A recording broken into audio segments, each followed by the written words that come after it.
We are live. What's up? What's up? What's up? And this is our season finale of our lit stream. We are Shades of Blue. I am Crunk Chocolates here with my show bros, Tarek, Sharpie Charlie. How's it going, my brothers?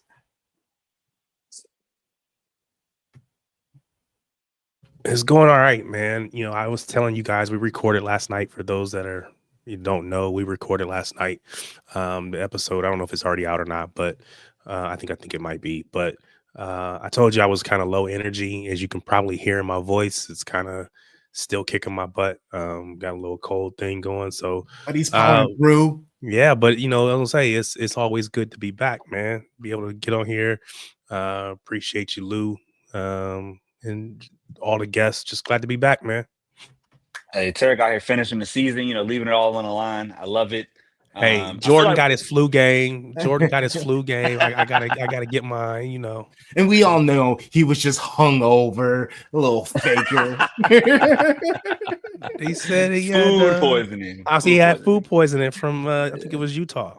Yeah, Salt Lake City did him bad. I feel like we're like the Vardyall of streams. Like we've gone all season, y'all. Like this is consistency. This is consistent, excellent, solid 7 to 7.5 every week. It's like we're on that like who scored first 11. I love it. Yay, that's a good shout. And what a show we have. It's actually as I posted on another app, that it is an oil sibling reunion today. We got the homie LB here to talk some city, plenty to talk about on the precipice of Club World Cup specific transfer window. Oh, like where all these other teams, like they're just talking about movements, and hey, in 3-4 days, that stuff's gonna be happening, baby. People just gonna have to watch. And while we have our social media videos of people doing the pictures and the photos and signing the name on that digital wall, I can't wait. And then our other two guests, shout out to Coming Home Newcastle. We got Joshua Duder coming on for the first time. We got Elijah Newsome, a couple of Newcastle supporters.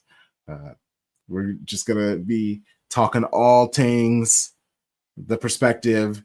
Might as well talk about a little bit of Paris while we're at it, Throw them in the mix. The vibes will be high. The vibes will be excellent. And I already know where I want to start, but I have to find the chaos first. Here we go. I mean, what I will say is I don't think it's going to be as bad as these like shitty AI versions of it. But this shirt, if this is really what they're going to be doing to us, like, yikes. And I want us to get our thoughts out quickly because I definitely want to know LB's thoughts on this kit. Like there's no way it's gonna be like shiny and sheeny like this. Like the AI went crazy. But initial thoughts on the idea of this shirt. I want to hear Tarek's. I saw his tweets. I want to hear Tarek's response. I missed his tweets, so please. Trash. So straight trash. It is atrocious. It is. My vocabulary is limited. I do not have the words to describe how horrible this jersey is. And someone said, well, maybe if you got rid of the raindrops or the faux raindrops or whatever, okay, maybe. That's my favorite part. I don't mind the gray and the bright, neon green. I don't care about that, but man, it just does not look good. Hopefully it's better. It looks better but it rains in Manchester all the time. It makes sense. I don't know. Thematically. It might, but it does not make sense on this jersey. That's what it don't do. So yes, there is no way on God's earth that I would buy this if it looks like that. Now, maybe if it comes out something different and it looks better in person, then we'll see. But there's no way I'm buying that. Hello, Carrie. Thanks for coming through. Really do appreciate it coming through. Oh, Lou, are we searching for sunken treasure? Third kid is tragic, in my opinion. Yeah, that all black is trash. But we're not here to talk about beautiful But things. I will say this. Hold up. We talk about this I trash. will say, here's what I said. My first thought when I saw it, I said, this is going to be my last jersey cop of the season, but I know it's going to be 40% off. And that's the best part. Like, this is not going to be a full price purchase. I have no rush to get it. And I need somebody with some spice that have the name on the back, right? So my first three came to mind, either Caroline for my first women's shirt, Nunez, or Savinho. I feel like it needs to be like someone from a country that's like landlocked. That there's a lot of water around them for it to hold up. Like that's what I think we need with that. See, I was thinking like the coast, the beach, Portugal, Brazil. That's fair. That's fair too. And it's just rainy as hell in Manchester. Like, it's just a fun thing. If this is it, hey, I didn't buy it. Definitely, maybe. Did y'all get that one this year? No. I would much rather. I need it to be like 80% off. I would rather cop that like in a Gundo. Yeah. That's my dream. So, Elijah's comment is hilarious.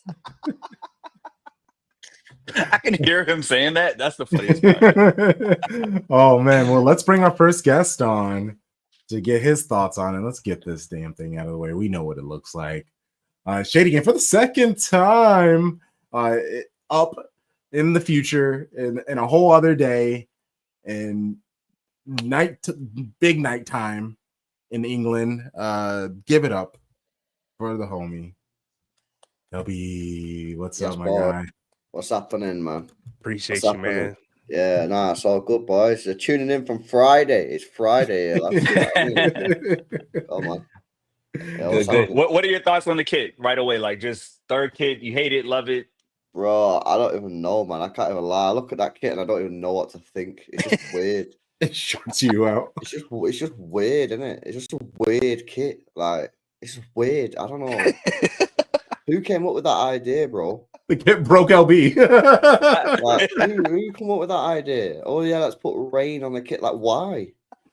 Like, but why? It just doesn't make any sense whatsoever to me. I don't know what they're thinking. It's a dry run. They put it out there. They just want to get a feel and be like, okay, next. Like, this is not need to come out. Don't do it.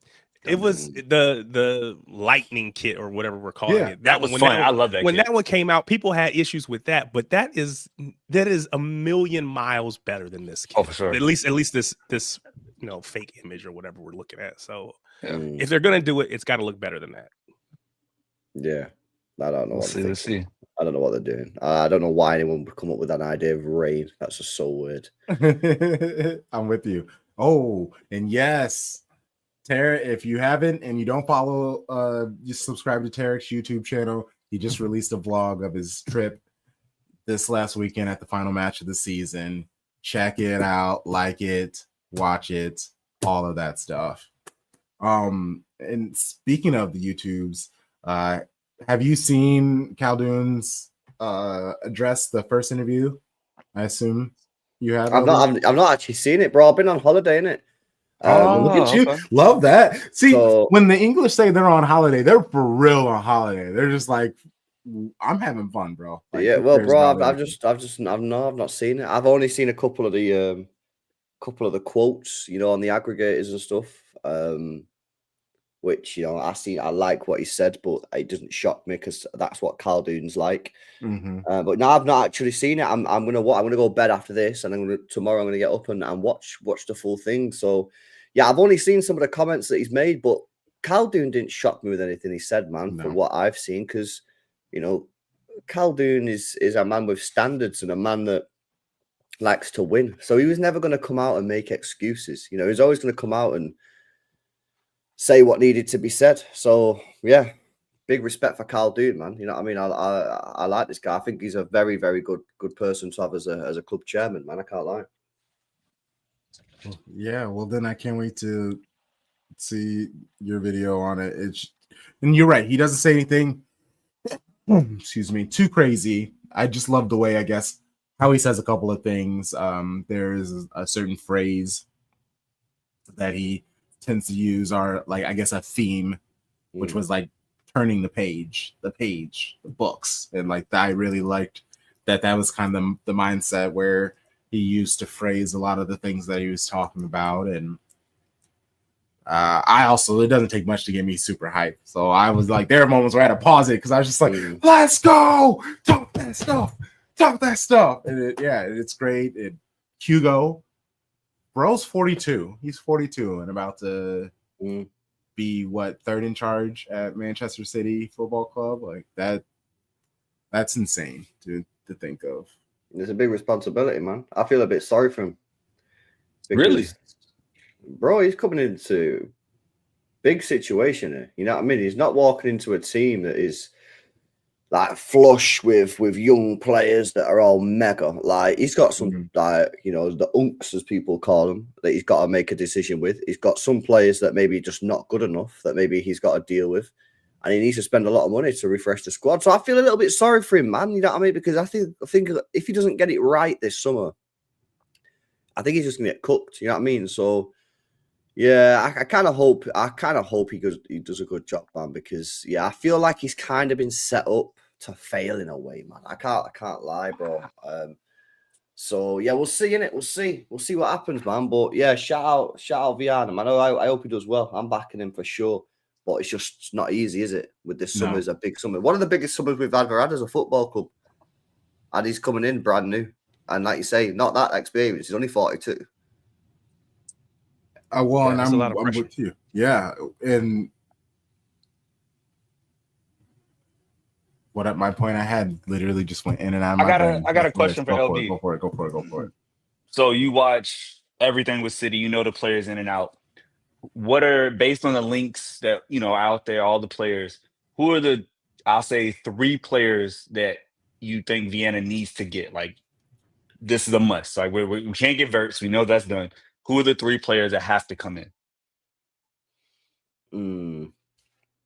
I think we need a quality left back at the football club. Like a real quality left back. We've not had a quality left back at this football club that's been steady, going back to Kolarov and Clichy days, which is crazy. Yeah, I think that's a must. There's a few names out there that you could go and get. Theo Hernandez is at AC Milan. Robinson's at Fulham. A lot of people like him. I don't know about him fully. Midfield, I'd take a risk on Cherky, me.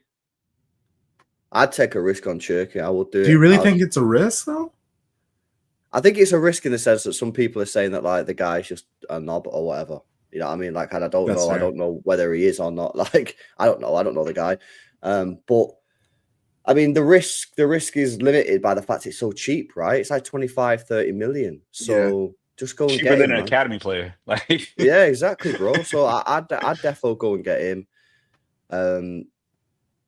And then probably a right back. To be honest, we probably need a right back. You know what I mean? But then we need an 8. You know what I mean? So you need Tijani Reinders, man. This is what I'm saying. Like, everyone keeps on saying this, like, oh, what's a priority? And I keep on like asking myself, what's the priority? I'm saying, left back's the priority, but then right back's the priority, but then 8's a priority. Then there's a creative midfielder's a priority. If Edison leaves, then a goalkeeper's the priority. I feel just like they're all just on the same level. I think we're desperate for all those positions, man. So yeah, big summer for Viana indeed. Yeah. I got a crazy hot take. I think we bring in 5 players. I think every position you just named, LB, gets replaced. Yeah. Somebody leaves. Like, cause that's the type of talk that's the way we started in January, right? It's like, hey, the rebuild starts mid-season. We didn't wait till June this time. And you think about Marmouche, the 2 defenders, great start, and Nico Gonzalez, of course. And then you bring in 4 or 5 more. You basically got a whole new 11. I mean, maybe some people get loaned out, of course, but I believe we have the money to do it. We definitely have the impetus after, a disappointing season. And I think it's a great way to make a splash and say, like, City aren't going anywhere. Like, our worst is 3rd. We aren't doing Europa League. We aren't, Arsenal, where we're going years without trophies. It's a 1-year thing. And then we come back strong. Yeah, I think 5. I think 5 if Edison goes. 4 if not, but the Edison thing is just weird, isn't it? Because everyone's just been like, yeah, he's defo going. And then the season's ended and we're hearing absolutely nothing. So is he going? I don't know. I'll have to wait and see. I hope not. But I'm with you, bro. I think 5 if Edison goes. Let's see. Livramento's good. I really do enjoy I Nori. Like, he's got the dog in him. He's very good at, like, he does a lot of the distribution for Wolves, like throw-ins, dead balls, like short, medium, long passes, goals, assists. He has no problem getting back and getting stuck in. And like I said, he can be an asshole when he wants to be. And we kind of need that edge back on this team for this next year. We're not going to be able to hit the heights that we had by being nice guys. You're gonna kind of and the hair. Yeah, oh, hold on, I think he cut it. Never mind. He did, but cut it low. Yeah, he cut it low. But he has the possibility of growing out a nice head of hair, and unfortunately, that is kind of how I judge footballers a little bit. Is, you know, how great is your hair? Wow, that's so biased, Crunk. I really feel some type of way about it, but it's cool. Hey, no, it's fine. Ball can be strong. Hey, that's why we got players under 25. When you're over 30, you're too old. You know, I actually get the standard now. If you have no hair, your time's passed. Sorry, unless you're Brian Mbomo, and then he can ball. Best baller in the world. He's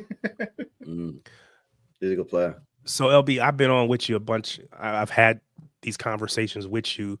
The season is over. Yeah. When you look back on it, is it a success? Is it a failure? Is it somewhere in between? Nah, man, it's a failure, man. Like, what are we doing here, bro? We've won nothing. We got beat off Crystal Palace in the fucking FA Cup final. We went 1 winning 14.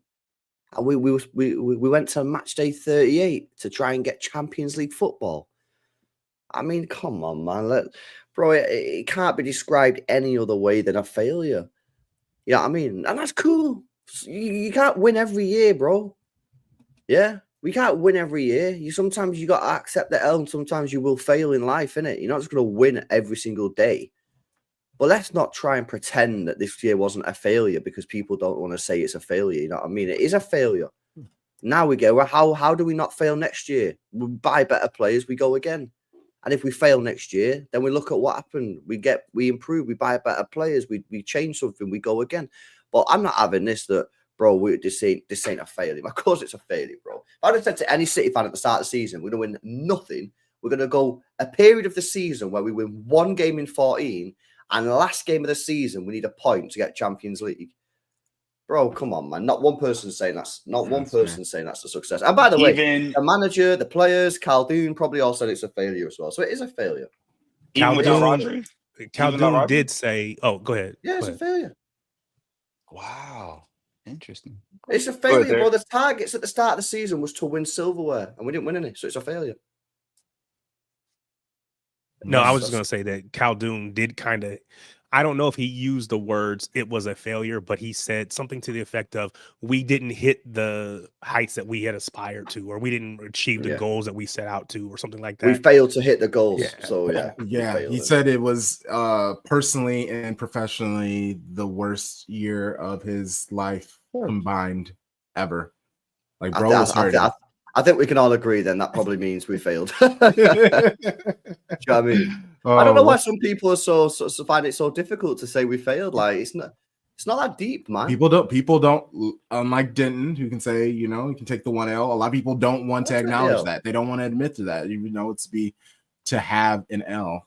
Shout out to her. I think what I've heard people say is we've become, you know, the idea that we expect or we demand or we, you know, we're going to have some up and downs, whatever. But I think it's fair to say, hey, this season did not go the way that we wanted it to, regardless of the issues that, you know, were at play and that contributed to that. But I think it's fair to say, hey, it just didn't go the way we wanted it to. But people feel like if you say that, then you're being entitled or you're becoming what we hated about United or whatever, those kinds of things. So I think I'm people in this situation. So I would just say that, like, if we were fully healthy and we had the same results, right, then I'd be like, oh my God, the team is done. You know, the game's passed us by, we suck.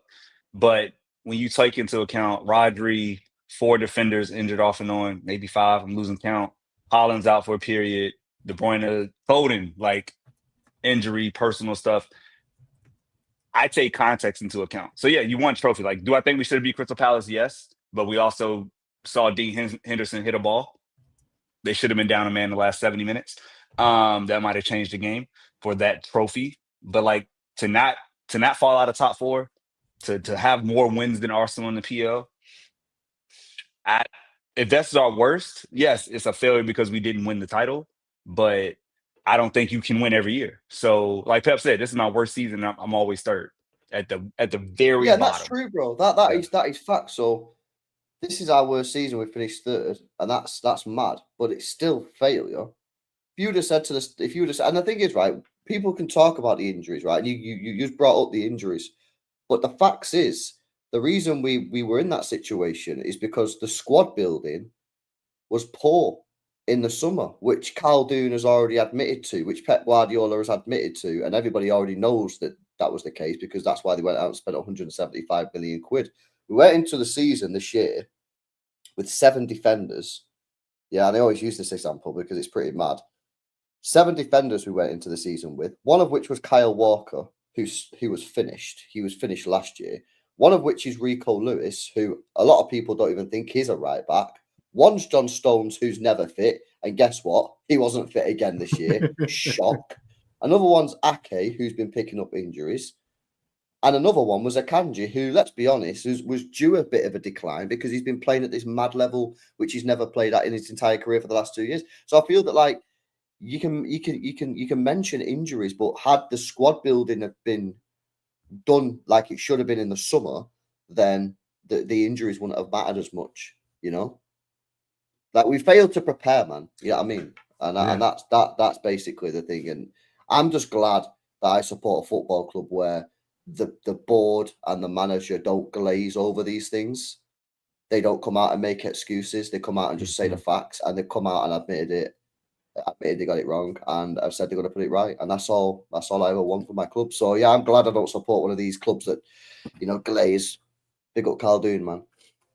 Yeah, and in the interview today, Khaldoon did say that he wants to have a chunk of their movement figured out before Club World Cup, which is exactly what you want to hear and you want to hope, because I couldn't imagine who he's going to bring with. You know, the second they announced that, like, Club World Cup roster, whoever's missing, we're like, oh, all right, they're going to be gone in like a day. We know that's just what the conversation is going to be doing, even though I think the roster for that is huge. It's what, 28 to 35 people? Like, it's something stupid. 26 to 35. Yeah, 26 to 30. Like, you can bring so many players with you. Obviously, a lot of that can be the young players, academy players. It's very much what they do, preseason vibes.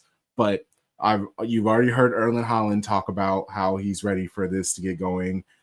When Pep has been asked about Phil Foden and all these other players coming to it, Pep said, and I quote, "On principle, we will be there." Like, hey, we signed we've signed that we're going to be there, so we're going to be there. How people will play, the amount of what people will play, those things will be an ebb and flow. Yeah, I think they're going to take it quite seriously, mate. I think the club will probably tell him, Pep, that, listen, mate, you know what I mean, we got to spend a lot of money, and there's a lot of money on offer if we can win the competition. So you really need to be taking this seriously. So I don't think he's going to play like 11 of our main players. I think he might play like 8 or 9, and then maybe like 2, maybe an Echeverry, maybe, you know, another academy player or whatever. But I think for the large part, he will play quite a strong 11. The money comes in handy, right? Oh, for sure. LB, do you think Kuzanov is good enough to be in the big squad next year, the main spot, or do you think he's ready for a loan? No, bro. I want to drop Diaz for Kuzanov at this Club World Cup. Whoa! Yeah. Let's go! Oh, just for the Club World Cup. Just for the Club World Cup, you're saying? As a tester. Yeah, okay, gotcha. I see what you mean. Gotcha. Okay. Yeah, I I want to drop Diaz and play Gvardiol and Kuzanov as a test in the Club World Cup to see how they got on, because I think that we would benefit more from dropping Diaz and having Kuzanov's pace at the back, because, you know, when we're playing this high line, we don't really have a lot of pace in there. In fact, it's been Matheus Nunes who's been getting us out of some tricky situations. My guy. Yes, sir. And if we're going to continue to play this high line, then unfortunately, you have to admit, no matter how big of a fan of Diaz you are, that his major weakness is his lack of pace.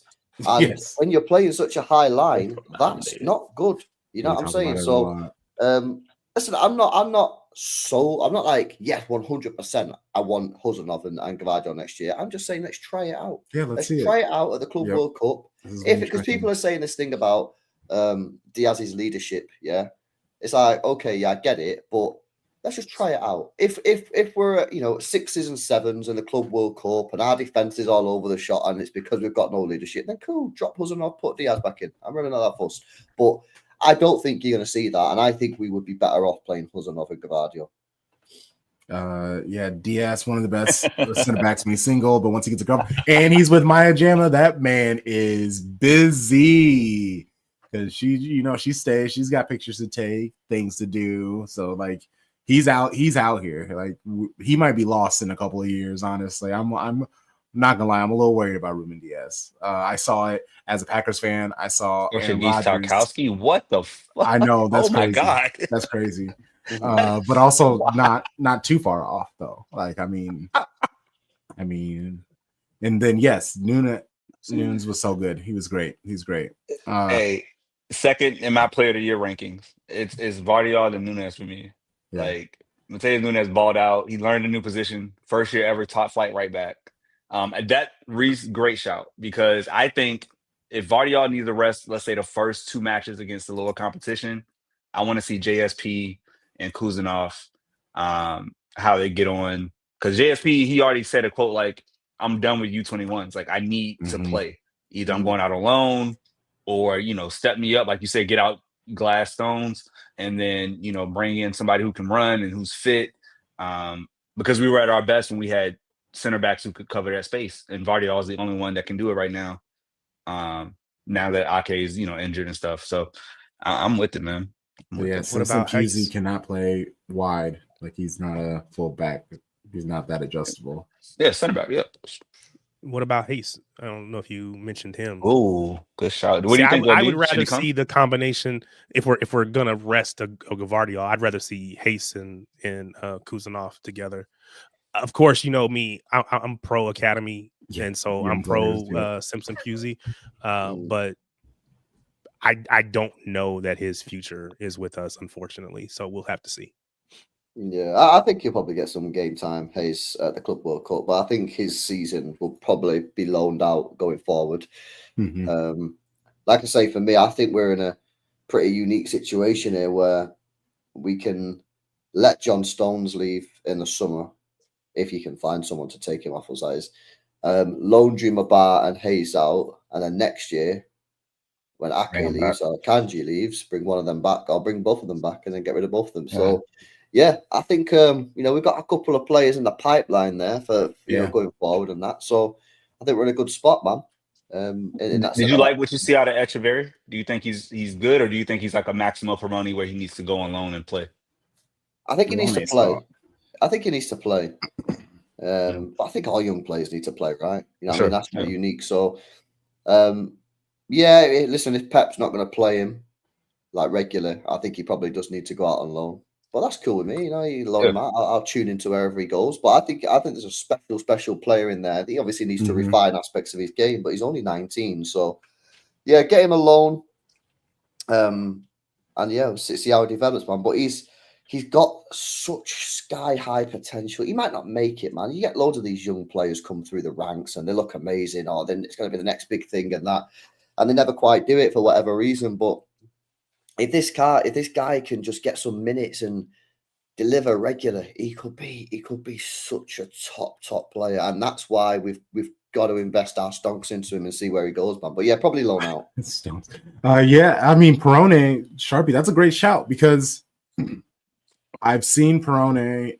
I was able to see him at multiple games last summer, and he has the size, and he's good in the small spaces.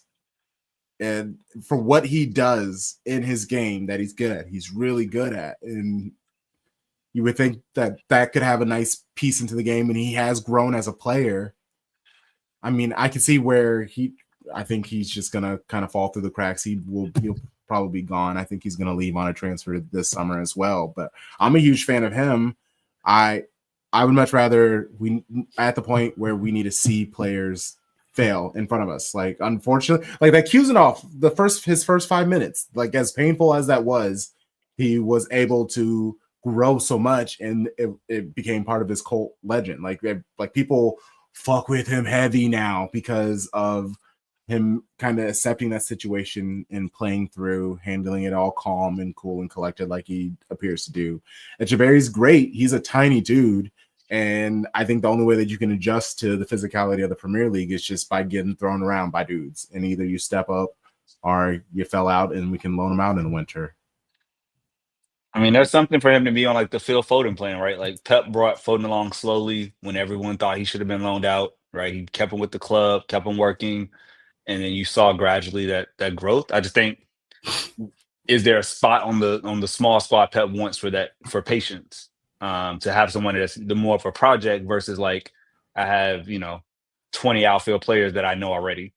So it would probably mean if you want to give Echeverry some game time, you probably have to get rid of all the unks, man. You know what I mean? Yeah, everyone. 100%. Yeah.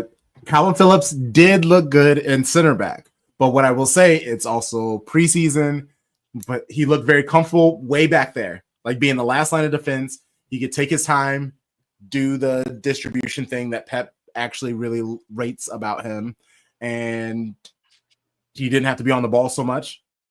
That also helped him. And Ipswich doesn't even want him back. Yeah. I think no, he wasn't great. And then Juma Ba, I'm a huge fan of this dude.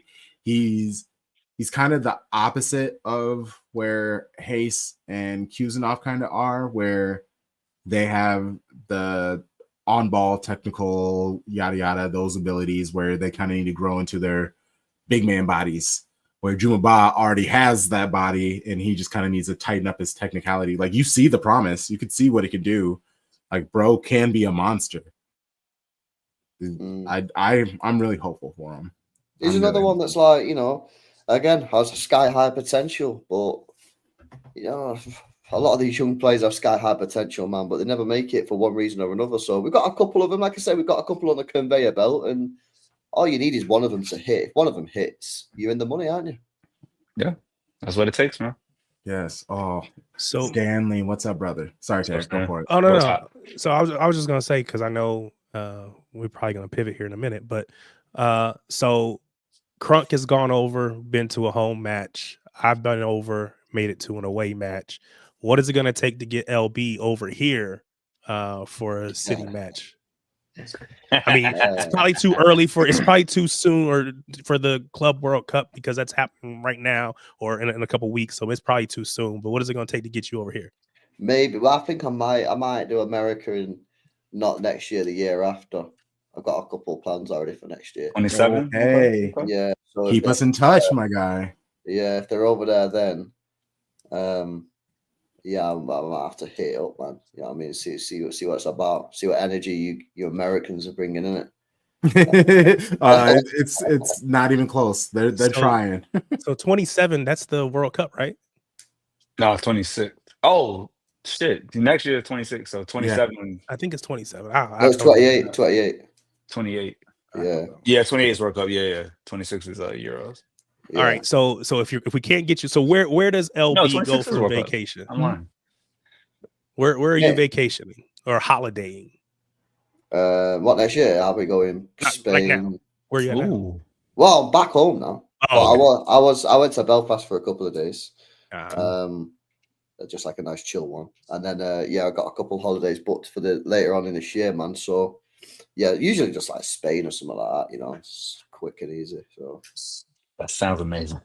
Spain, quick and easy. Must be nice. Yeah, a little 2 hours on a plane, and then you're there. Nice, good one. Yeah, damn. Easy jet. We dipped over to. Easy jet, bro. Come on. I asked you about it because I wasn't sure. I don't want to go down in the channel, so you were like, "No, it's cool." So I went on over, but it was actually cheaper than trying to take the train because the train was all booked up. It was like first class tickets only. So, but yeah, man, I really appreciate you coming on. I know it's a a big sacrifice trying to jump on No, that's cool, bro. 1 o'clock in the morning for you. It's a little bit easier for me jumping on with you because it's like 4 in the afternoon, Yeah, it's 5, not too 6, bad, or whatever. innit? It's easy. Yeah. It's not as easy going the other way. And having been over there, I told these guys, I'm not gonna make our normal recording. There's just no way. So I understand that sacrifice that you make. So I appreciate it, man. Thank you. Thanks so much, LB. Don't worry, bro. Anytime, innit? Big up. Have a good show, innit? I appreciate you. Sir. See you, brother. See you later, boys. Take care, man. Oh man. Oh yeah, that for me to participate in one of our recordings, I stayed up all night St. Patrick's Day drinking, and I probably should have just went to bed. So like it's smart. It makes sense. Yes, shout out to LB for coming on. Joshua isn't able to make it. He's busy doing big man things. So hey, I thought we were gonna have to like. Obviously, it's family. It's oil sibling family over here with the Newcastle. But you know, I thought his numbers were going to be higher, but now it's just going to be Elijah. So we can jump on him if he says something too crazy. Shady gang, give it up for the homie Elijah. What's up? Hey, one thing to say: we got a trophy. It doesn't matter what the trophy is. We got one. Trophy. Hey. That's it. That's all I got to say. We got a trophy. I'm excited to be here after a successful season. It's crazy to look back. And like when I first hopped on any sort of stream with you guys, I was this timid, not very confident Newcastle, just happy to be in the conversation. Now I'm like, hey man, hey, sit up a little bit. Hey, that Man City spot looking kind of. Hey, we might be able to slide in on that. Hey, Arsenal. There were a couple weeks where you thought that, yeah. If there's a club that if there's a role in the Premier League to just finish second and never win anything, Arsenal, man, y'all could take a back seat. We'll do that. We'll take that. We'll take that. Yeah, sure. Hey, I'll take finishing gladly. 3 straight years, second place. You seen how we've done? Yeah. I mean, hey, yeah, Arsenal fans, they getting ungrateful. So, hey, yeah, go ahead, fire Arteta. Go ahead, fire that man. Yeah, get him out of here. Yeah, we good. We good over here. But yeah, no, I'm excited. Always great to chat with the homies. Always great to chat with the folks in the chat. Big shouts to Carrie, Falcons fan. So at least she has one team that won't let her down. The Falcons are not that team. Yep. Yes, definitely. Hey, this is our year though. We got big Penix energy, so we good. We good over here. Damn right. I love me some Michael Penix, man. That GM is a legend. He's a genius. He knew what he was doing because he knew Kirk wasn't ready. So let's go get that man with the do-rag and watch what happens. And I got to respect Penix for just straight up telling everybody that he wears a do-rag just as a bit. Mm-hmm. Like he straight up was like, yeah, no, I don't even really care about the waves. I'm just wearing this because like it's funny. It's like his arm sleeve. It's like his arm sleeve. Like, he got the AI shooting sleeve for sure. Yeah, same thing. You don't really need it, but hey, I'm rocking with it. But yeah, it's for the vibes. I gotta ask you before we get on the football. Where did you get that shirt? It's beautiful. It's perfect. Oh yeah. This is a brand out of Atlanta called God is Dope. They have these shirts, Black Women Matter. It's pretty dope. They and their stuff is all mad cheap, so you can check them out. They got a website and stuff. I need that. I need it for the summer. That's perfect. Oh yeah, no, it's a great shirt. It's a day party shirt right there. Oh, for sure. Yeah, I wear this shirt all the time. I mean, I love wearing it, just out and about. And I think y'all know this, I live in Tucson. By the way, I'm moving to Crux time zone, moving to New Orleans. Serious?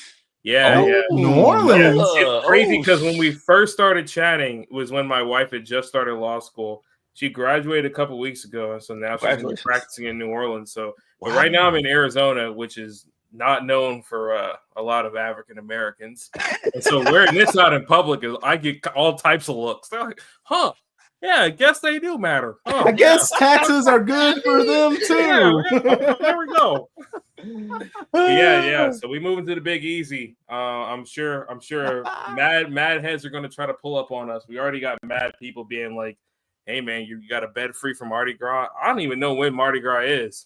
But I've said It's yes always to like around 40 different Easter. people. So Don't do that. Don't do it, bro. Yeah, Don't even get yourself locked in and be like, nah, it's too crazy. See, First year here, we're gonna get chill. Honestly, the only person that actually I'm like, I actually will lock this in is I got a Falcons fan. Oh, not a friend from Atlanta who's a Saints fan who's like, I'm gonna pull up for one of the Saints Falcons games in the next couple years and stay. I'm like, actually, yeah, that's fine. Yeah, that's cool. Yeah, that's a good little rivalry. We talk trash to each other, sure. And then obviously I have family who is all from New Orleans, so they're obviously going to be pulling up. But yeah, excited, man. Excited for the next chapter. Excited to not be waking up at 4 a.m. for Premier League matches anymore. That was rough. You did it for this season only, right? 1 year? No. All three. How long you been 3 years, bro? You been on 3 years? I didn't know that. Oh, shit. Yeah, we came out. Yeah, you put in a law grind. school. Yeah, I was grinding. Okay. The craziest part was until Newcastle's most recent 4 a.m. match, which I think was the Chelsea one where they won 2-0, which wasn't even a good match if we beat even the Buck. Every single other early kickoff, you can look this up. They never won. So I was waking up at 4 a.m. just to watch losses. Just to watch L's and draws, bro. Like nils and fucking losses. So yeah, it was bad, man. It was bad. Hey, that 4 p.m. that 4 a.m. wake up, because it'd be like a 3:50 wake up if you really get up. It puts some like it's a level of character people don't know until you do. Oh yeah, no people. Like those Brits can never understand what we love. Like they don't know for sure. They don't understand. I mean, it was funny is like my wife. She didn't realize she married into that. Like she knew I was a sports fan, but she didn't know I was like, oh yeah, no. Like when we moved to Arizona and there's a match, I'm waking up at 3 because that's when the lineups come out. Like I gotta know what's popping. Like straight up, I literally like one of the first times it happened. It was like my alarm was going off, and I'm sitting there. I'm like, "Yo, what is that noise?" She looks over at me. She's like, "That's your fucking alarm." Oh shit! Yeah, I forgot. Damn. What is going on right now? I was like, damn, who was making all that damn noise? But no, she's good. Yeah, and Lou, you preaching, man. 4 a.m. losses are the worst. Whole weekend be gone. Now I will say this: I went to school for sport management, and so I learned. I took a sports psychology class that forever changed how I look at sports. I will never let sports ruin my day. So it'll be a 4 a.m. wake up. If we lose and I'm going back to bed, I'm waking back up. I'm having me a cup of coffee and it's a whole new day. I'm not letting sports. There's no going back to bed. There's no going back to bed. I've already had like 3 cups of coffee. Like that's a you problem. Is hit. Hey, again, see, I put in the work years ago to make sure that sports wasn't going to affect my food. The best recovery after the 4 a.m. is that college football starts at 9. So it's like I literally get this shift in the fall. Yeah. Like I am totally warped. I'm looking at college game day at 8. I'm locked in for the games. That's fair. That's a good one. It's like, okay, now we're ready. Who playing? When Bama's playing? Like, yeah, that's a good one. And I was lucky because Syracuse, like I went to Syracuse, and they've actually been pretty solid the last couple seasons. So actually, that 9 a.m. game would actually be a nice little refresher. Okay, cool. We can move on, and then. I will miss that as like waking up, watching Premier League at like 7 or whatever, and then going right into college football. And it's just like your whole day from start to finish of sports. I will miss that aspect of being out here in this time zone. But yeah, anyway, I'm sure y'all have questions and stuff. That's the one right there. What's your number? How much? Hey, stop. No, it's not happening. It's not happening. How much, bro? Hey, it's not happening. Say the word. Hey, say the number. Hey, we strategically decided not to spend the last 3 windows, so we don't got to deal with this tomfoolery right now, man. Let me look up his wages and see what number we can offer him. Hey, don't even look up his wages. It looked real low over here. Hold on. No, I guarantee you it's oh my God, he's making Doku money, $50K. Dog, we'll triple that right away. Come on, bro. Come get this $150 a week. We'll change your life. Tino. That's crazy. We'll change your life. Hey, I hope he's not a listener. I hope he's not. 99.9. He's like, oh, that's not right. Yeah. The way our finance is looking, man, we can't make that 150 happen now. We got you easy. That's like mid player shit. That's nothing. That's what Chance Newton's salary. Like what European competition are y'all playing in? I can't keep up. Champions League. Come on now. 5th spot, baby. Give us some love. Come on, Kron. Don't do it. Come on, Champions League. Hey, on that note, shout out to you. Can't rely on them for anything, but Manchester United, they came through. It's the only time I'll ever show love to Man U. I'm bro. to y'all. The PGMOL did y'all a solid, bro. Hey, worst referee. All I gotta say, the Saudi check cleared. It cleared. Sports That's all. watching is real. That man Hey, said sports watching is come on my now. favorite. It's the worst unless my team is doing it. Yeah, and Kerry, I'm a push back on you. I feel like for some, I mean, and Crunk has certain feelings about Eddie Howe, but these players are like all in on Eddie Howe. Like it takes a lot for them to actually leave Newcastle. So if they had made European football of any kind, I think it'd be hard to pry anyone away. They've been very vocal about the fact they all want to stay here and build a legacy, and they all won a trophy there. So now every single one of them is immediately cemented as club legends. They don't buy any drinks in Newcastle for the rest of their life. Like it is crazy. I mean, obviously it's eventually going to happen, but you know, it could, if someone gets bought, it'll only be by like a Man City or a Real Madrid. Like, I mean, there were times where Arsenal fans felt they could pry Isak away, and it's like, That's I mean, That's a dub. I mean, yeah, maybe a year or so ago, you might have had a better chance. But it's like right now, it feels like if I'm Isak, it feels direction-wise, not even direction-wise. It just feels like, what are you gaining if you go to Arsenal besides more scrutiny? Like, all right, like you're not. It doesn't really necessarily put you in a better position to win trophies, as we've kind of seen in the Arteta era. But I mean, at the end of the day, I'm just happy that there are teams that are good that are interested in our players.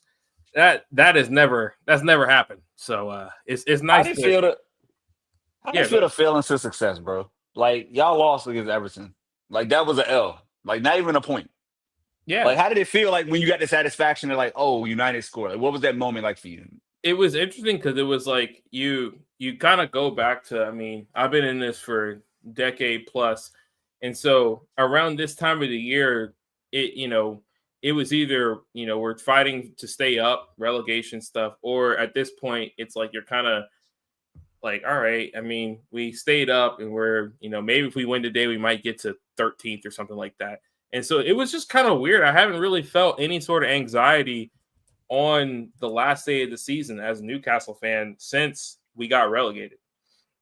And even then, we were already relegated by that point. So it was weird to kind of go there and then like also have the Man U game up and have the Peacock quad box, whatever thing they had going. It was weird to like actually have to pay attention to other results because all the time like it's been straight up, hey, whatever. Right by the last weekend of the season, we kind of already know our fate. And so it was weird to kind of have to rely on other results. But at the same time, as soon as we saw that red card, I was like, man, Man United, you just got, y'all just need to hold on. Like, you don't just like, I have a feeling that there's enough talent there to like not mess this up. And even then I was almost wrong. Speaking of that, yes, there's nonsense going on in Malaysia, them struggling to beat the teams that they're traveling against. I talked about it last night in the recording. I don't know if anybody saw the video of the players. It was Heaven, Garnacho, and Diallo needing some of the local people to turn on the local scooters, the Malaysia's version of like the bird scooters, because they didn't have, like, it didn't look like they had phones that worked. They didn't have the app. They looked like they didn't have anything. They just had their Man United gear. Like, it didn't look like they had like money in their wallets or in their pockets. They just were hey, we're gonna go out. And not naturally, Garnacho was leading things.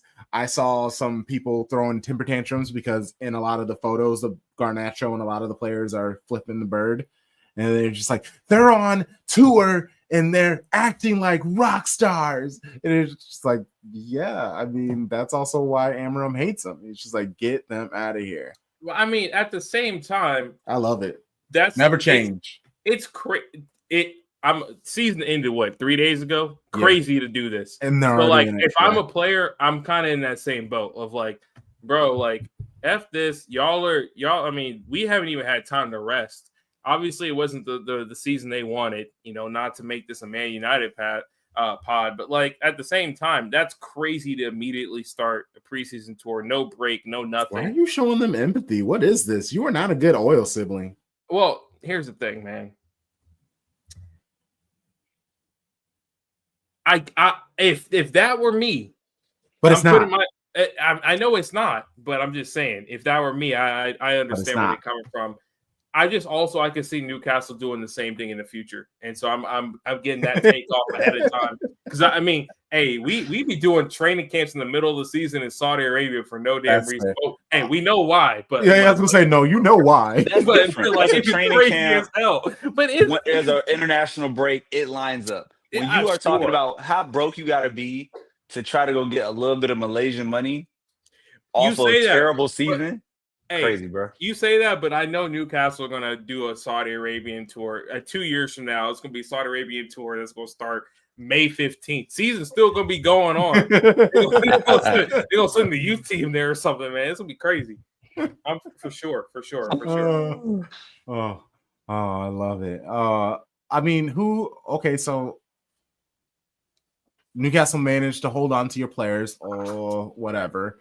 Who are you adding on to it? Like the whole problem with Newcastle's last Champions League run, obviously lack of European competition experience, but also the roster wasn't set up for all of these games. Yeah. Has that changed? Or if not, do you think it's going to change? Who are the players that are tied to be coming to Newcastle? Like I'm so interested in what is a Newcastle player. Yeah, it's a little wild. I mean, we'll get into it a little bit. I mean, we just out of nowhere lost our sporting director again for the second season in a row. So it's kind of weird. I have no idea. Like I usually am like, okay, I understand the needs they need. Like I think they want to bring in another center back. They want to bring in another, probably a winger on probably a right winger. Jacob Murphy had an amazing season, but as we kind of learned with Miguel Almiron and as many people probably predict, that's not replicable. I mean, like, hey, 20 goal contributions. Hats off to Jacob Murphy. Great guy, wonderful player. Brother, you're not that guy. He's about I think he's 30 or 31. This was a once in a career season he had. So I think they're going to be looking at some upgrades on the right wing. And Buemo is obviously a player that Newcastle been linked to. Everyone's been linked to. I'm putting this out there. Ndiaye at Everton. Ooh. Nobody. Ain't no links to him. That's a good shout. I got a homie who's a Chelsea fan, and we always are just nerding out about younger players. And like earlier in the season, we both at the same time were like, "Yo, is anyone interested in Ndiaye?" Like we both were saying that when, of course, I mean, obviously Chelsea ended up with the lap, but like there was other players that were starting to get buzzed. But Ndiaye is a guy I'm like, hey, if you can make that work, you can sneak that in. But they want to make some improvements there. And I think honestly, the biggest, it's a sneaky one because I think you can kind of right now Newcastle are set up where they can kind of cover for the other positions. Like you ideally want to bring in another center back, but they have center backs on the roster that are capable. They've got a decent rotation for center backs. Yeah, you want to bring in another winger, but yeah, right now you have Anthony Gordon, you've got Harvey Barnes, you've got Jacob Murphy. Like you can make things happen to at least not completely flail out of everything.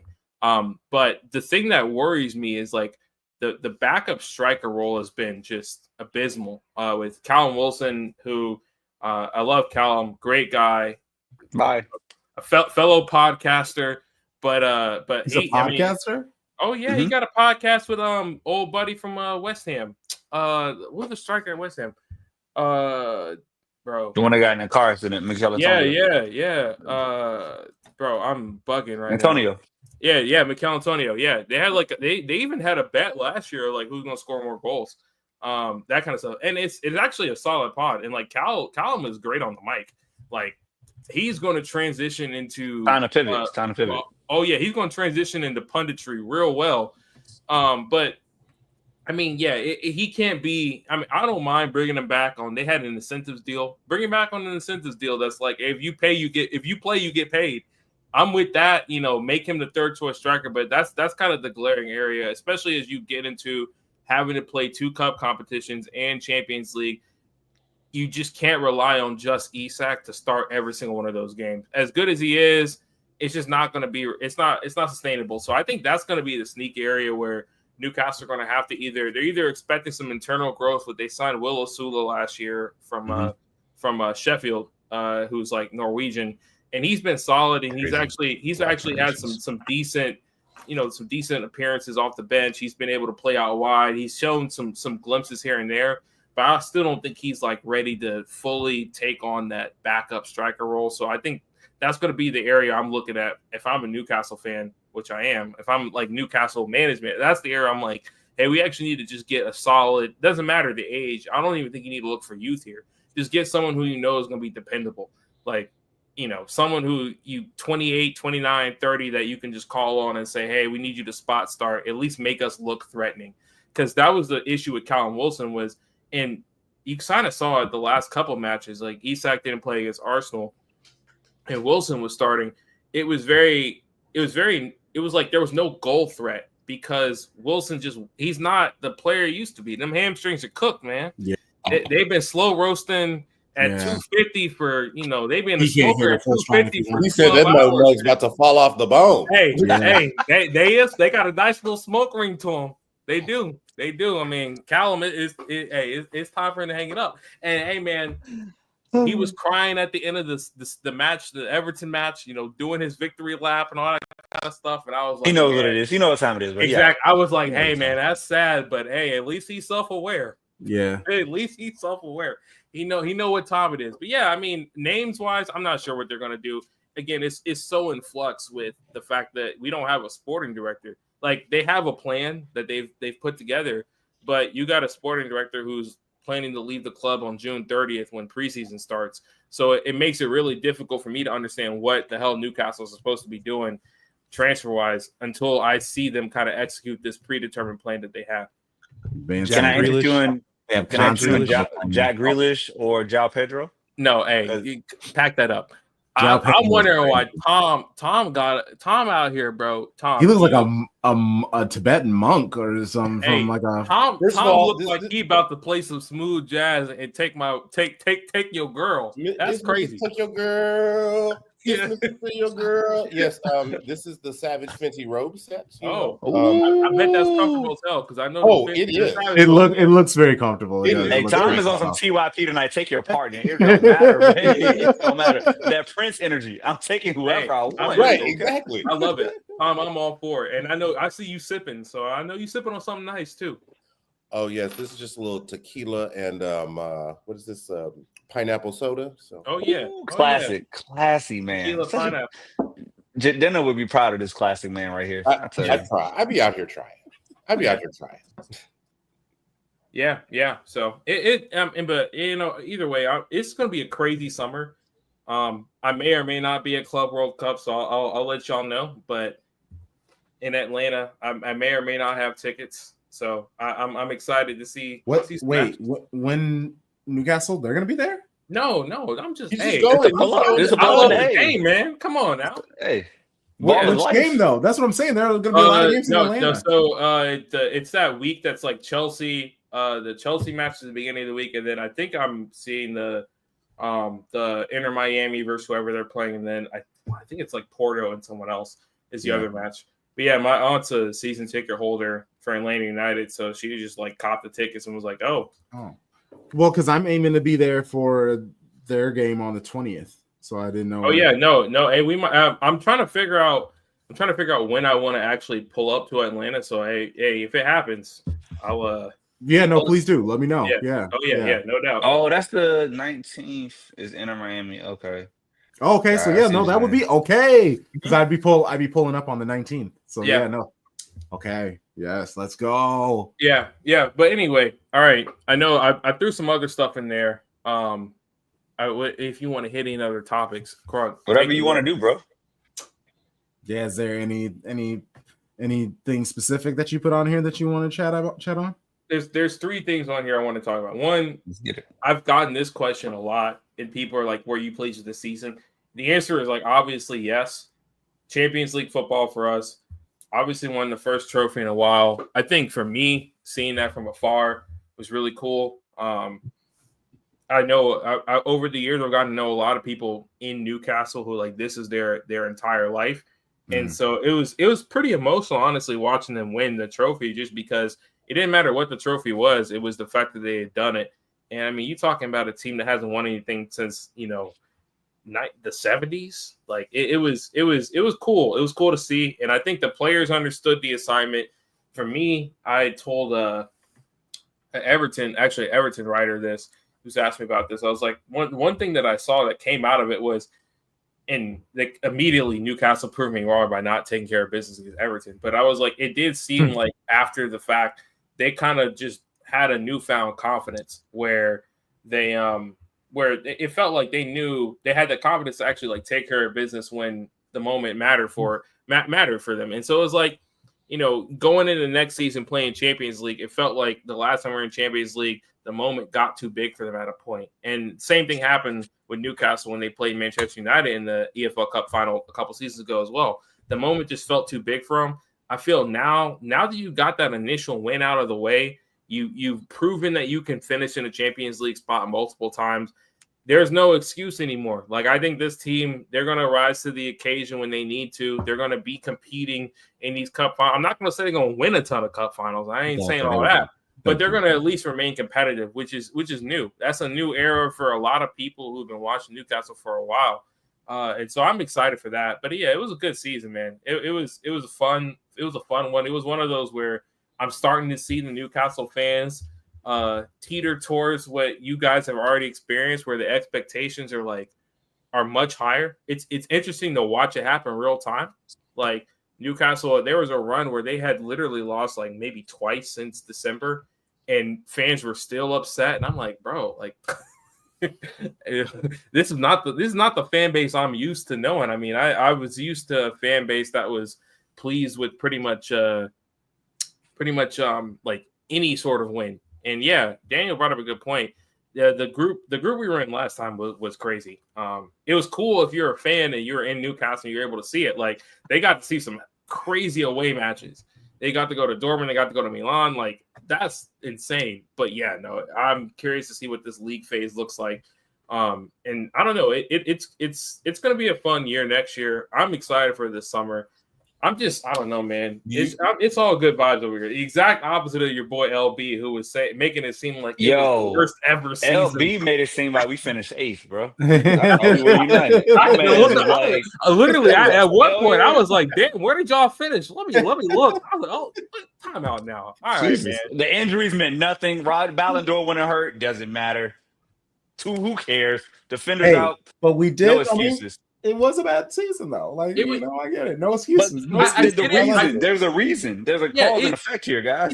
It's tough because it's like you got to go with every team has injuries, which is true. But at the same time, it's like it's the degree of injuries. Like, if Newcastle had this same season with Isak missing half the season, which he missed a good chunk of it. He missed a decent chunk of it. Take out Bruno G the whole year. Yeah, exactly. I'm with you. I'm tracking with you, Charlie, because it's like every team has injuries, but at the same time, like, every team, like, you have one injury, like Arsenal with Odegaard. That's a good example. Like, they are just completely different player without Odegaard. Saka. Imagine if you take Odegaard or Saka out for the whole season. Arsenal's they're not finishing second.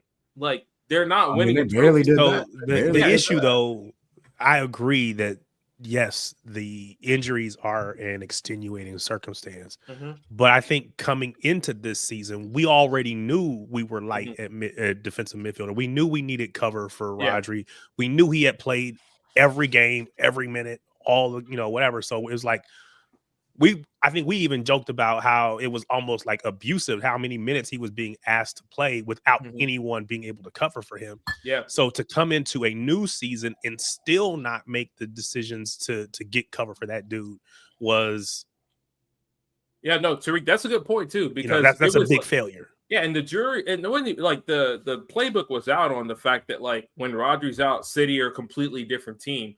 And so you get 2 seasons of knowing that, and everyone in the world realizing that, and for City to not really make that investment at that position, I can understand why that's a failure. We literally, and I mean truly, we truly do not lose when that man is in the lineup. Oh, for sure. We truly do not lose. I don't know what happens. So yeah, I will say this though: if I'm a player coming, and then I'm a club, the price is going up because the supply and demand, right? Like, I know you need a DM. So basically, what you're asking City to do is overspend, and City will not overspend. Think about it. We got out of Florian Wirtz not because of the amount, because of the principle. Like, we're not going to pay you this because you're not worth that. No, like, that's Liverpool fair. Have fun. And honestly, I agree some with people that will say that because he just turned us down, and that's just that two statement things is just to save face. true. No, but also to your point, Sharpie, like the overpaying is how you end up like Manchester United.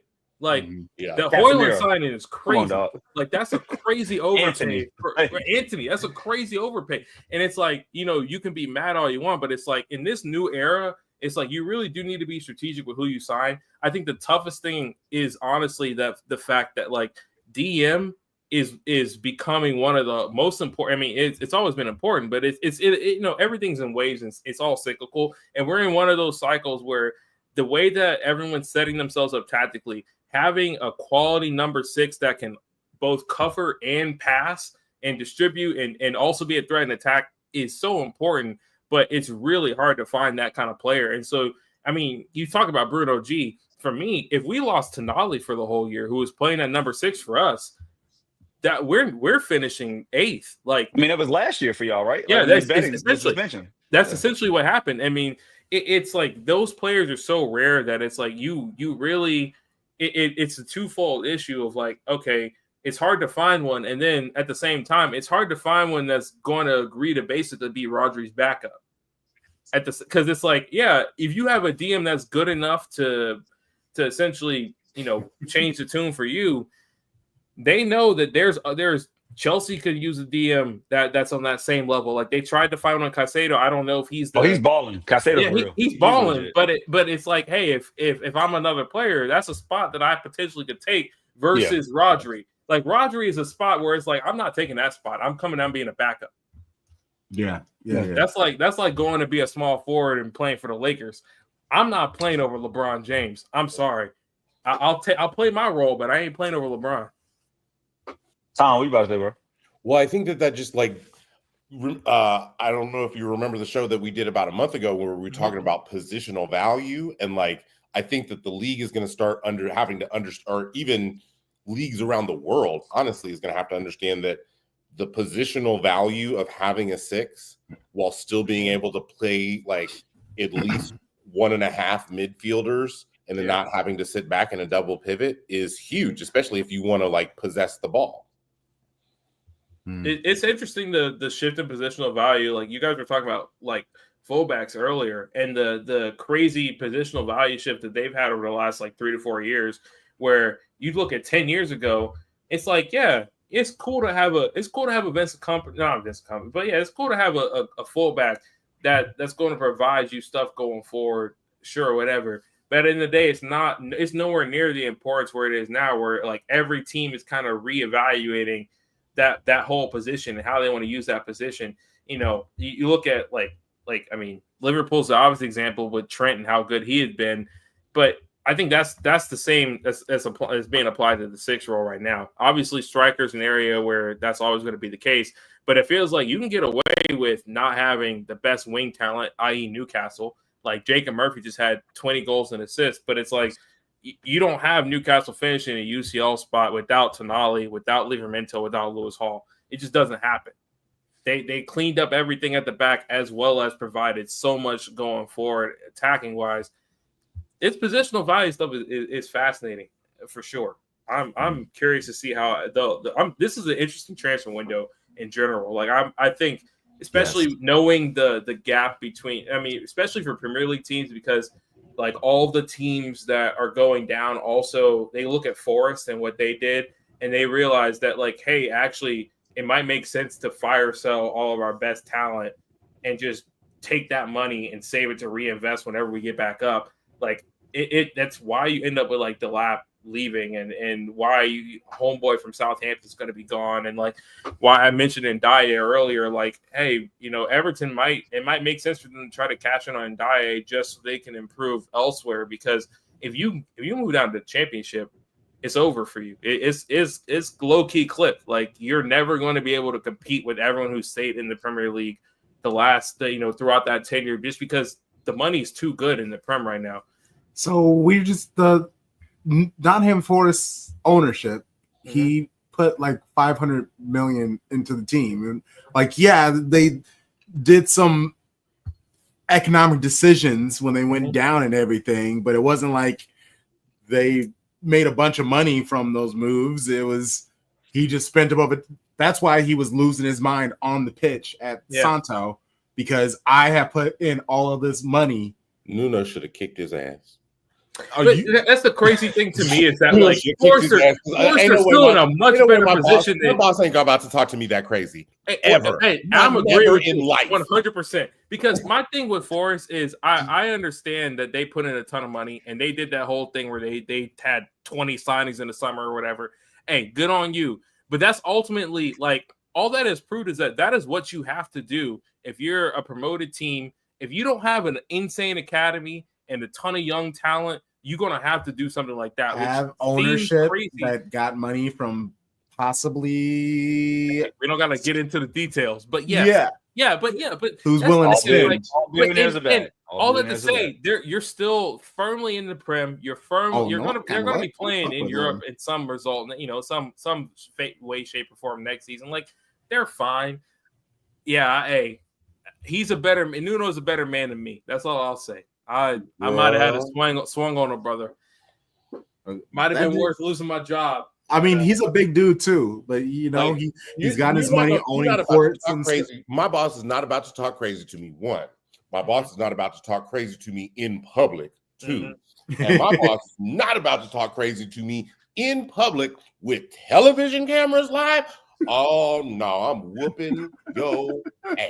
And the last thing I'll say is, Tom got a point too, because the other thing is like, you're not about to talk crazy to me about how much you spend when you got dudes above me who spent way more and had way worse seasons. Like, you don't got to get into it. United. Look at the way. Why are you not talking to the players? Talk to the players. They're the ones on the pitch. They're playing. Like, I understand the owner's frustration, but at the same time, he got to look up and be like, damn, at least I'm not a Glazer. Yeah. They cashed out though. Like they good. They cashed out, but they still involved. But it's like Manchester United. Not you was accusing me of defending them, but like at the same time, they paid Newcastle for a sporting director they fired. They fired a manager, brought in a new manager, still made a ton of signings, and all that to still finish 16th. It's crazy. Wouldn't be me. Can't relate. I don't know that struggle. Snake Barada. He's over there doing sneaky snake things. Yeah, I forgot about that man. That man doesn't matter to me. Exactly. I didn't know he existed anymon Okay, the other thing I wanted to speak on is just some players, some unsung heroes from Newcastle. Y'all touched on Tino Livramento, which I feel like y'all are a Livramento respecter pod. I already know y'all been tapped into Tonali. It's the respect as long as he comes to City. Once those if you want him, that to me that signals that y'all have some respect for the man in this game. I think Lewis Hall also had a sneaky good season. It's not going to show up numbers wise, but it certainly for me watching him last season where he was an offensive threat, which was great in what Newcastle needed. But this season, he put in the work defensively, which I think deserves a little bit of a shout out. And the other player I want to shout out is Martin Dubravka, because if this is truly like if you weren't paying attention to Newcastle this season, you just really don't know. Dubravka, if you look at his stats, you're like, oh, this man played actually a good amount of games. There was a moment where it was like due to injury or something or the other, where Dubravka ended up starting for Newcastle, and he was starting for Newcastle, keep them in games during that run that essentially propelled Newcastle into that European football conversation. Like, right, I mean, it was to the point where going into the EFL Cup final, it was like neck and neck between him and Nick Pope as to who was going to start. So he was really pushing Nick Pope once Nick Pope returned from his injury as to like who's actually going to be the number one at Newcastle. And both guys like goalkeeped their ass off. I don't know. They were goalkeeping. I don't know the best way to say it, but they was hooping. they was hooping in the net. And so it's a big shout out to him just because it's not a role that I think anyone expected him to play into the season where he was going to all of a sudden end up starting a lot of games for Newcastle and keep them in matches, but he did. And it's cool to see, and I'm glad that it happened because again, like, we talked about positional, like the positional value, and keeper is one of those other ones where it's.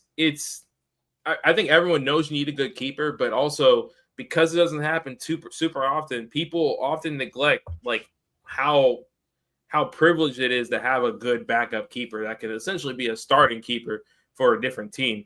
And so when you lose your number one, to have a guy right behind you, you look at the best teams in the Premier League right now, and it's like their number twos could start for pretty much anyone who's out in the top 10. Kelleher going to Brighton. I feel like City was at the forefront of that with Ortega, and Oh, now for sure.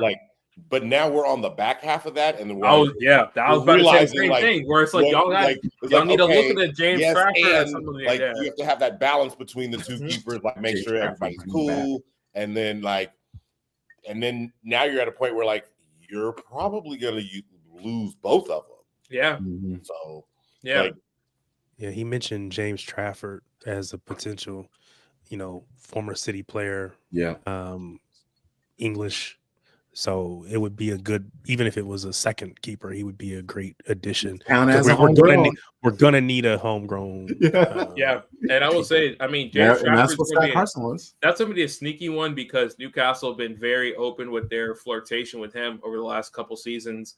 Obviously, he's got a great relationship with everyone at Burnley. Like he is the guy at Burnley.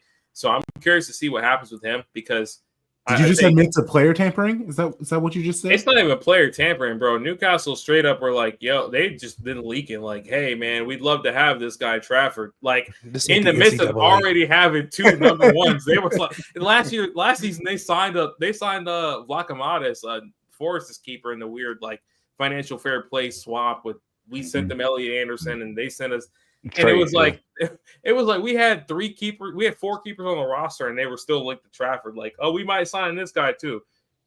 They was about to carry 5 keepers on the roster, so they're very heavily interested in him. But I think City is a sneaky one where they could kind of go in for him. The price is crazy. I want Diego Costa. He's like 26, 26, something like that, 25 or 26. So he right about to hit his prime. Obviously, still improving. And he's also one of those keepers that is a good shot stopper, but his distribution has also been pretty solid from, doing my own research, having a Newcastle linked to him a bunch. Trafford is how old? He's not super old, man. 26 is old for a backup keeper? No, do you think he's old? He's young for a he's young, bro. No, hey, yo, I'm gonna stop right here. I'm bugging. He's 22. That's even better. That's what I was like, I'm pretty sure he was like a young dude. I was like, whoa, what? But the thing is, you hear young keeper, and the crazy part, Crunk, is young keeper is like 25, 26. Yep. When you think about takes a lot of breakthrough primes, young keeper. Well, I'm thinking of from the idea of a young keeper going to want to become a number one. Mm-hmm. So when we brought in Ederson, that's about the same age. Diego Costa, John Garcia, Chevalier. When Pickford made his jump, he was about that same age. When Pickford made his jump to Everton and then England number one, that was best young keeper in England, and it's that's when everyone else is hitting their prime, and he's still everyone's oh, he just hit his prime. He's 31. Nick Pope is 30, I think 30 or 31. He's around the same age as Pickford. Keeper longevity is crazy. Yeah, I want an actual older backup keeper. But if I find out we have a 26-year-old as our backup keeper, in my brain, that dude legit thinks that he's gonna become number one eventually. And I mean, you want that 1 and 2 battling for the spot, similar to Ederson and Ortega, but you don't want it to become a thing though. We aren't McLaren. There we go. We're not McLaren. F1 race. I'm about to say, you call it F1. That's crazy. Damn. I mean, it's not really a thing with City, right? People got hyped, but Ederson's always been better. Yes, and it's just really good. He's really good, and Ederson, he can't do anything that Ederson does. So that was the level right there, and I think that's why. And that's the thing with Trafford is that I feel Trafford's in a spot where he kind of is.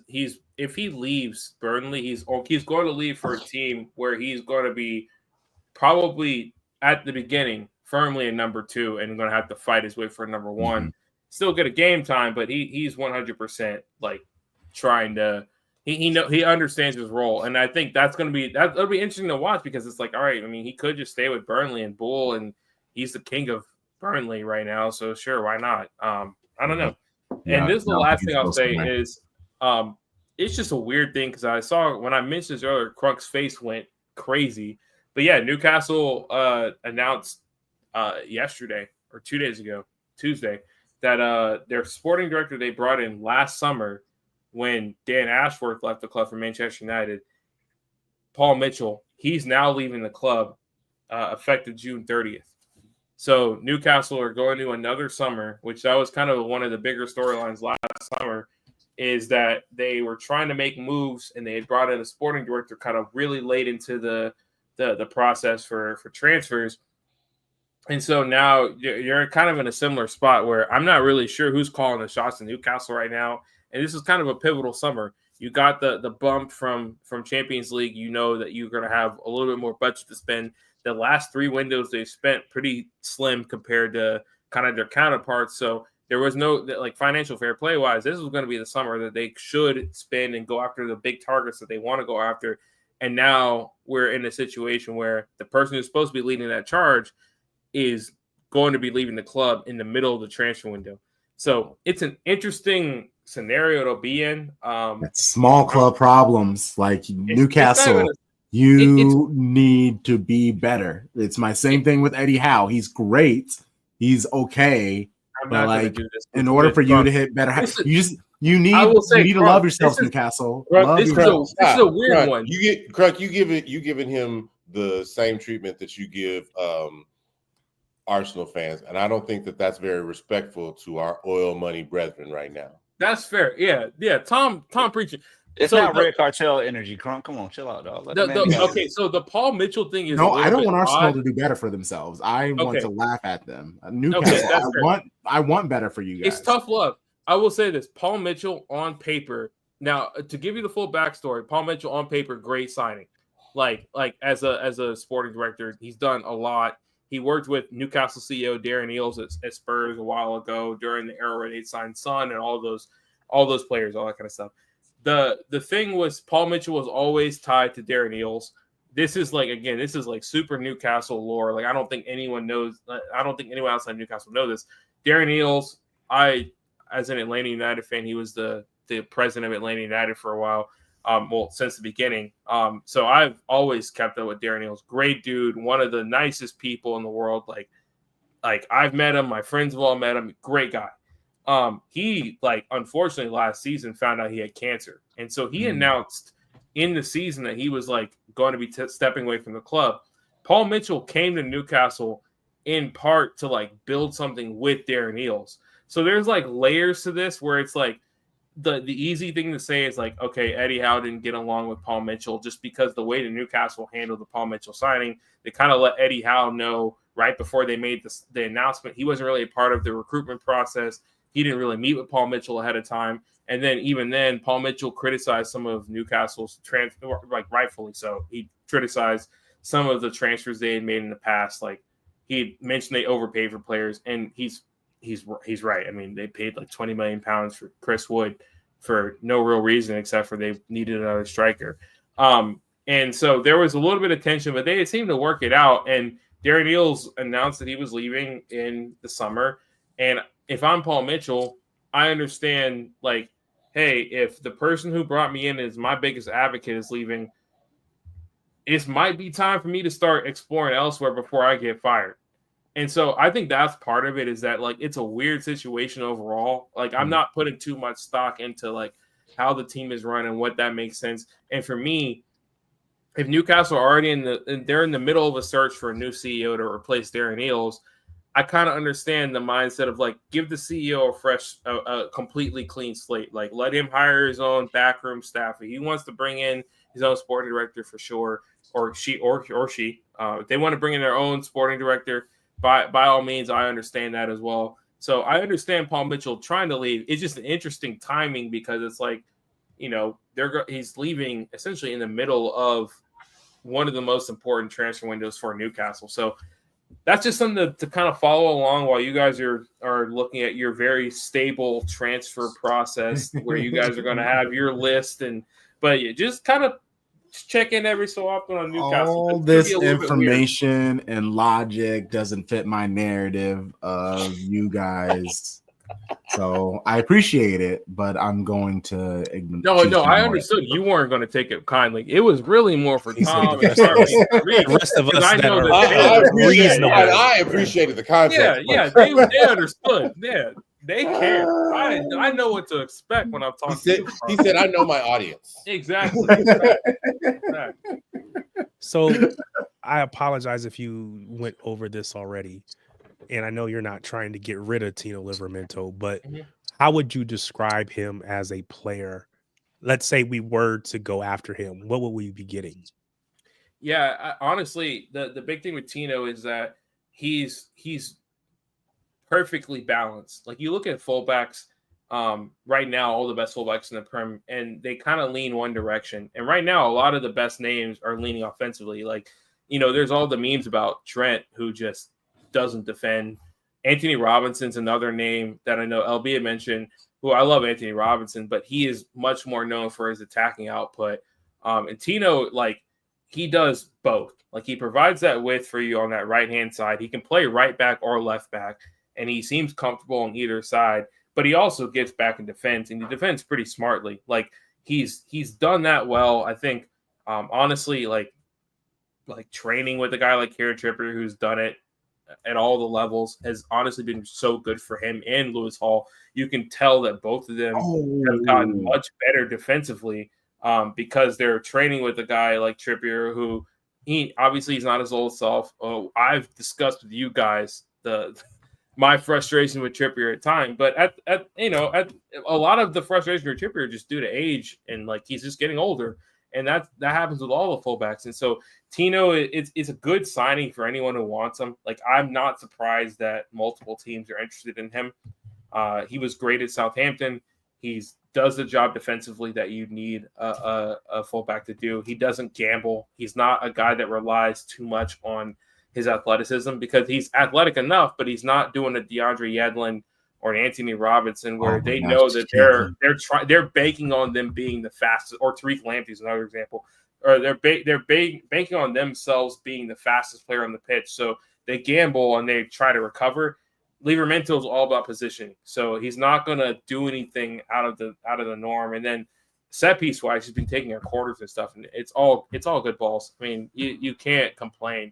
It's honestly been it's one of Eddie Howe's better identifications, better signings that he's made overall. So, yeah, I mean, if he ends up going to Man City, I think he'd fit right in. He would be really good. I mean, there's nothing crazy. The only thing that you said that kind of concerns me is he may not have blazing top end speed. We were accustomed to having Kyle Walker. We play a super high line. We need someone that's going to be able to get back, especially if. Oh, but Newcastle play high line. So they play high line as well. I'm just saying blazing speed because I'm looking at him and how he plays, and I'm comparing him to DeAndre Yedlin, Anthony Robinson, like Lamptey, guys who are known for they're just the fastest players in whatever league they're in general. So they rely on their speed. And so he's fast, but he's not a pace merchant or a exactly. Like he's fast and he knows he's fast and he's strong too. But he's not going to rely on those attributes for him to do his defending, which honestly I prefer. Like I would rather you focus on positioning and your pace, your strength are attributes that make you a better defender rather than the other way around.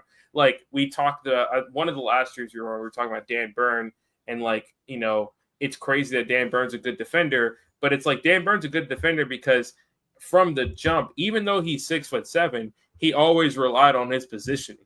And so when you rely on that positioning, when that athleticism leaves you, he's still relying on that positioning in order for him to make the challenges that he makes. And it's like, that's how you end up with a 33-year-old, 34-year-old guy who's 6'7", that's just always seems to be in the right spot at the right time. And that's kind of what Livramento's doing, but he's doing it at 25.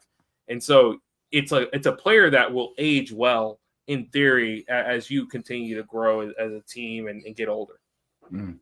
Okay. All right. Well, show. This is great. We plenty of Newcastle intake and propaganda You spread the gospel. I'm here for it. That's what I'm here for, man. Please plug yourself. Let people know where they can find you, the things that you do. You can follow me on Twitter, Elijah New, KNEW. I guess my first name is ELIJAH. But I mean, I don't be tweeting like I used to. So you can follow me there. But for the most part, CHN_radio or CHN Radio, coming up in UFC. We're always posting stuff there.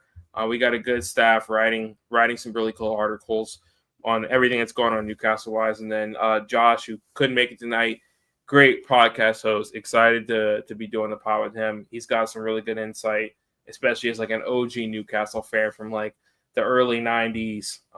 Just has so much perspective, and also just a great follow if you're an American and love soccer, because he's completely plugged into USL League 1, USL League 2. He knows everyone, women's soccer. He's just like plugged in and always tweeting about all that stuff. So he kind of reminds me, him and Tom are like two of my favorite soccer followers, because they're actually out there like just talking about everything besides MLS and Premier League. So definitely give Joshua a follow. I think he's at Joshua Arduder. So give him a follow as well. Hey, all right, brother. You have a good rest of your evening. Yes, sir. All right, y'all have a good one. Yep. Appreciate you, man. Appreciate you, bro. Oh man, we've made it through a whole season of lit streams. Yes. Wow. Thank you to all of our guests. I can't wait to do the maths. I'll make a post eventually about how many guests we had and all that other stuff and fun things like that. Yeah, no, this is great. And take the summer off. We're gonna do one more for sure episode, and then we'll see how the summer goes. It's relaxed season. We're gonna have some things for our Patreon. We're gonna do some things on FanFest. We have women's Euros. Like, we have some watch alongs. Like, we'll be out. We'll be about. We'll be around. There's Club World Cup. I'm gonna be at a game. We'll be out and about, like I said. So just pay attention to us. Thank you, everybody. Have a good rest of your evening.